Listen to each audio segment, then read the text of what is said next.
Consumerism has become more than an economic system. It has become a way of being. We are encouraged to ask, what can I get? What can I own?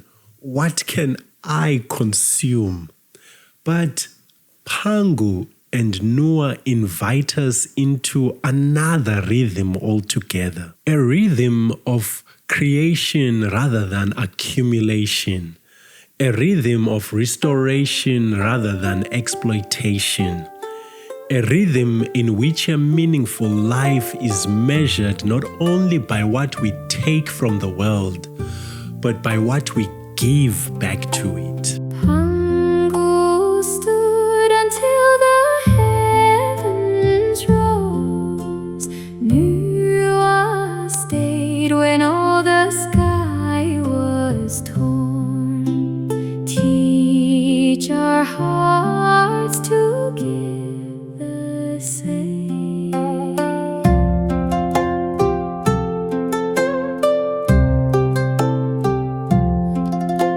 Teach our hearts to give the same.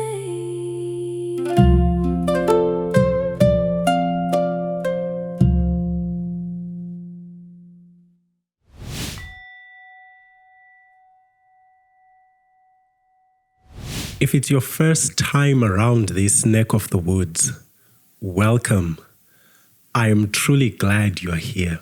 Now, this is a space where we explore the deep roots of the ideas that quietly shape our lives.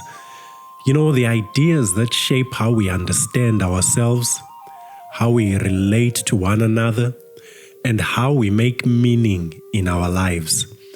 Especially so in those seasons when we find ourselves asking again what it means to be human. Over the years, I've come across many stories that have stayed with me, and today's story is certainly one of them. It comes from a part of the world that has spent thousands of years reflecting deeply on some of humanity's oldest questions.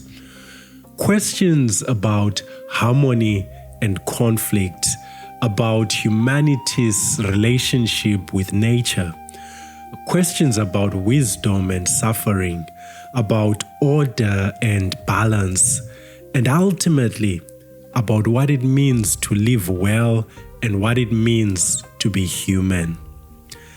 Many of the spiritual and philosophical traditions that emerged from ancient China devoted themselves to precisely these questions, giving rise to ideas that continue to shape millions of lives even today. And so, today we travel to ancient China and listen to one of its most beloved creation traditions, the story of Pangu and Nüwa.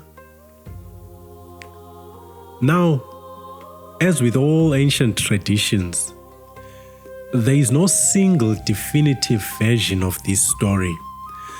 The stories evolved over many centuries and appear in different forms depending upon the source and the period in which they were recorded. My purpose here is not to reconstruct every version or settle academic debates. Rather, I want to listen to the questions these stories ask and the answers they offer about what it means to be human. Oh, and one more thing before we dive in. If you missed our previous conversations, let me see now, we've done the Enuma Elish, Sky Woman, we've done the story of Unkulunkulu. If you've missed any of those, relax, don't panic. I come bearing gifts from the internet gods, hyperlinks created just for you. You'll find them all in the description below. And now that you're all linked up, let me tell you today's story. Long before there were mountains and rivers, long before there was earth beneath our feet or stars above our heads, there was only a vast and undivided chaos. Everything existed together, light and darkness, heaven and earth. The world waited within a great cosmic mystery, and within that mystery there formed a giant egg. Inside the egg slept Pangu. For thousands upon thousands of years he rested there, while the universe remained unformed. Then at last Pangu awoke.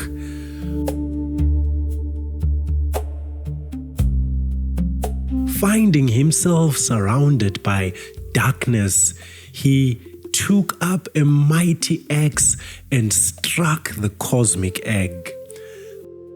The lighter elements rose upward and became the heavens. The heavier elements circled below and became the earth. Order emerged from what had once been undivided. Heaven and earth continually sought to collapse back together. And so, Pangu stood between them. Each day, the heavens rose a little higher. Each day, the earth grew a little thicker. And each day, Pangu grew as well, holding the world apart so that life might one day have room to flourish. After many ages, his work was complete.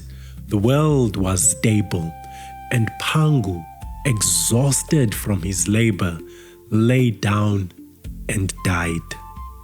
But his death was not the end. The storytellers tell us that his body became the world itself. His breath became the wind. His voice became thunder. His blood became rivers. His bones became mountains. His hair became forests.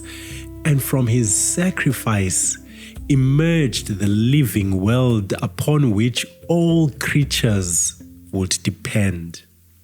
Yet the earth remained empty.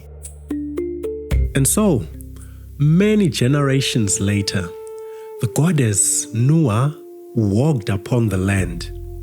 She saw the beauty of mountains and rivers, the movement of clouds and water, but she also saw something missing. She longed for companionship. So she knelt beside a riverbank, gathered yellow clay in her hands, and fashioned human beings in her own image.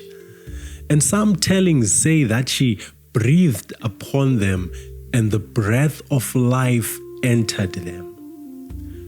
And when they opened their eyes, Nüwa rejoiced. For the first time, the world had creatures capable of relationship, memory, gratitude, and care. Yet, the story does not end there. Some traditions tell us that when disaster later struck the world and the pillars of heaven were broken, Nüwa refused to abandon creation. She gathered 5 colored stones and mended the torn sky so that life could continue. And in certain tellings, her work of restoration came at a great personal cost. The final act of repair requiring nothing less than her own self-giving, so that humanity might endure. And so, in these ancient stories, the world comes into being through Pangu's sacrifice and is preserved through Nüwa's compassion.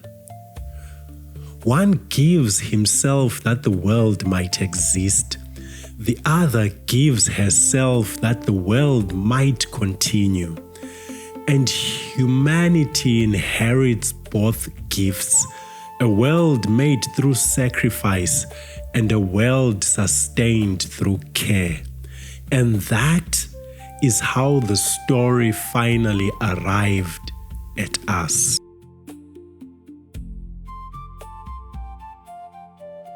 Now, let me share a few things that stand out to me in this story. The first is this: life flourishes because someone chose to live for more than themselves. Now, take a second. Pause and allow what I just said to sink deep into the depths of your soul. Pangu spent his entire existence creating space for life to flourish. And when his work was finished upon his death, he continued to give. The mountains, the rivers, the forests, the winds themselves emerge from his body. And Nüwa follows a remarkably similar path. She creates humanity not for her own glory, but for the sake of companionship and relationship. And when the world itself is threatened, she does not abandon it. She repairs the heavens. And as I pointed out in some tellings, that work of restoration comes at great personal cost, requiring her own self-giving so that humanity might continue. Both figures live according to what we might call an others-centered vision of existence. They give so that others might live. And this is the first great question the story places before us. What kind of life are we living? One organized entirely around ourselves, or one that creates life, possibility, and flourishing for others? Because if these ancient stories are right, the world itself is built upon sacrifice, not the kind that consumes others for our own sake, but the kind that gives of itself so others may thrive. The kind of sacrifice that makes life meaningful. The kind that turns love into action. The kind that reminds us that a life lived only for oneself is ultimately a very small life. The second thing that stands out to me is that humanity enters a world that has already been prepared for them. Human beings do not create the mountains. They do not create the rivers. They do not create the sky. They inherit them. The world arrives as a gift. None of us brought ourselves into being. Someone came before us. Someone held things together. Someone repaired what was broken. Someone made room for our lives to unfold. Something shifts deep in the soul when gratitude finally catches up with that reality. When we realize that being human means receiving life as a gift rather than possession. The third thing that strikes me is the importance of restoration. Notice that Nüwa is not simply a creator, she's also a healer, a repairer, a guardian of balance. When the heavens break, she does not ask whose fault it was. She simply begins the work of mending. I would say this is one of the most important things this story asks us to remember. Because every generation inherits a world that is both beautiful and wounded. Every generation receives something magnificent, and every generation receives something broken. The question is never whether there is work to do or not. The question is whether we will participate in the work of repair. Will we heal relationships? Will we care for the earth? Will we leave our communities more compassionate than we found them? Will we use our lives to hold things together rather than tear them apart? Perhaps becoming fully human means learning to become, in some small way, people of Nüwa. People who understand that love is not merely admiration for what is beautiful, but a willingness to mend what is broken. And here we arrive at one of the story's most enduring lessons. Modern life often teaches us to celebrate independence, to build our own lives, to pursue our own happiness, to become self-made. But Pangu and Nüwa tell a different story, a story in which meaning is found not in what we accumulate for ourselves, but in what we make possible for others. A story in which greatness is measured not by how much we possess, but by how much life flourishes because we were here. And this, I think, is one of the spiritual lessons these ancient storytellers wanted future generations to remember. Human beings are not merely consumers of the world. We are also caretakers, where we are its healers, its stewards. The earth is not simply something to be used. It is something to be tended, to be protected, something to be handed forward with gratitude and care. Yet, the world we inhabit today often teaches a very different rhythm. Consumerism has become more than an economic system.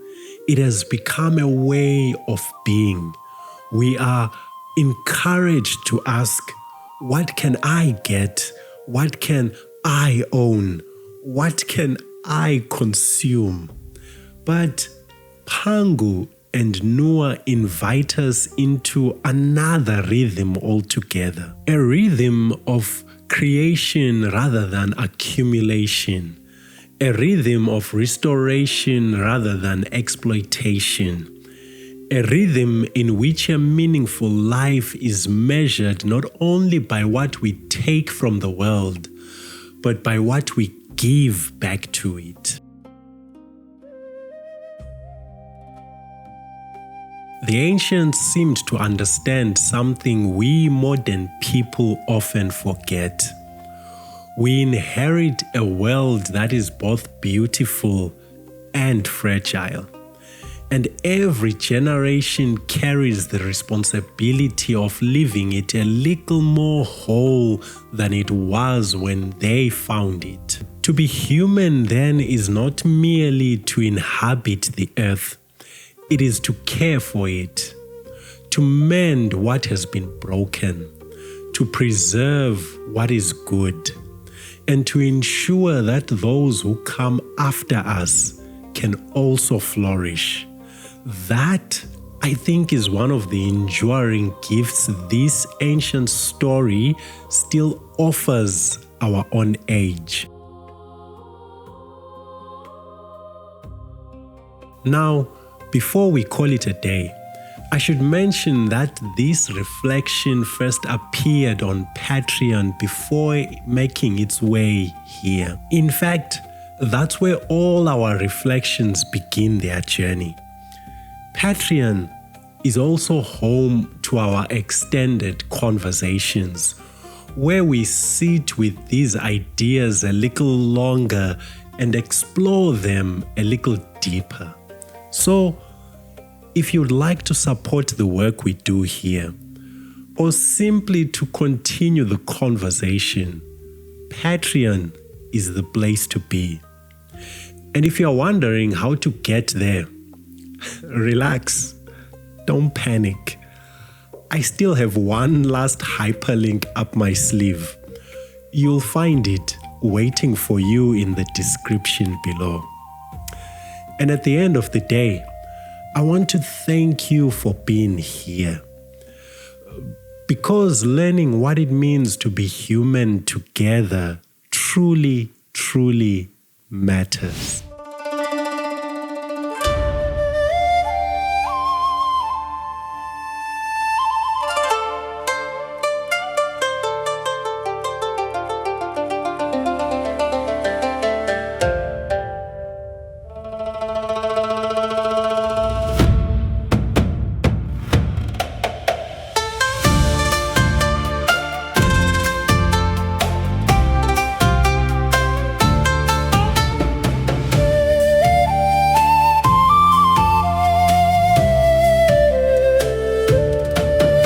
Pangu stood until the heavens rose. Nüwa stayed when all the sky was torn. Teach our hearts to give the same.